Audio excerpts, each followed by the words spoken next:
All right, everybody, we are here at the school. We're going to take a reading on this compressor. And this is kind of your classic grounded compressor. So what's going to happen here is you're going to get a call from the customer. They got a no cool. You're going to show up to the house. You're going to walk out here to the unit, and you're going to realize that there's no power coming out here, right? You're going to say, okay, this is an easy fix. I probably tripped the breaker.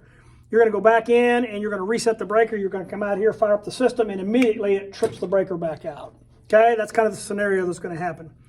And whenever a breaker trips on an air conditioning unit, it typically means one of two things. Either the compressor motor has failed or grounded, or the condenser motor has failed or grounded. Now, there could be some other things, but that's typically what it's going to be.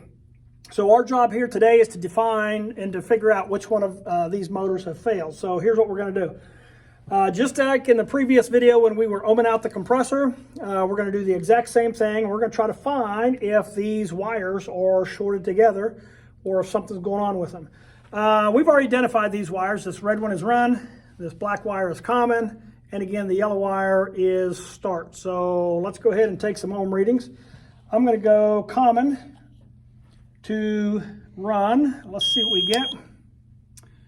Let's see, that's about 1.1, 1.5, so that looks to be normal to me. I'm okay with that. I'm going to go common to yellow, which is going to be start. And I'm getting what? 1.3. 1.3. And now I'm going to go run to start. And what am I getting? 5.9. 5.9?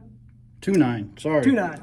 Okay, so those all look good to me, right? They look good to you? Yeah, I wouldn't be afraid of any of those, so I'm not sure what's going on here. But we don't want to stop with that. We now have to test to see if there's a path between any one of these wires to case ground, right? So if I energize my compressor and I power up one of these wires, and in fact there's a path to ground, that's what's going to trip this breaker. So what we're going to do is we're going to go ahead, and I typically start with the common wire.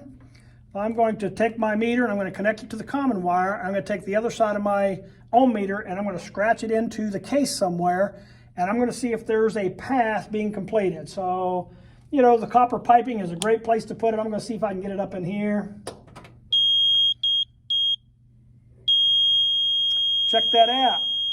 Whenever I touch ground, I've got a path. Now, I don't really care about the ohm reading here, right? If I'm using a regular ohm meter, I've got something going on here. I'm going to take that off. I think I bent that or it was bent.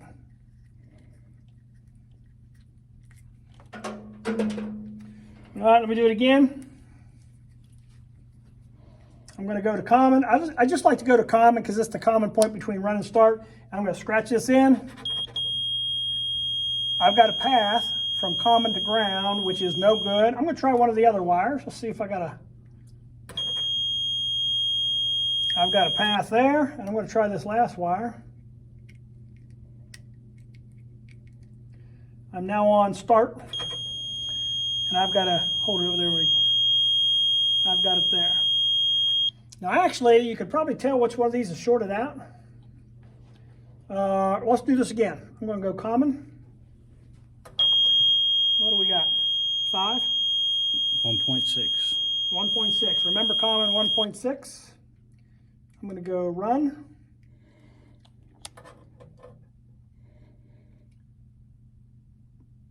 Point 2. 0.2? Yep. Okay, now remember 1.6 to common, 0.2 to run. Let's see what it is with start. 3.3, 3.5. Okay, which one of those was the lowest? The run. Run at like 0.2.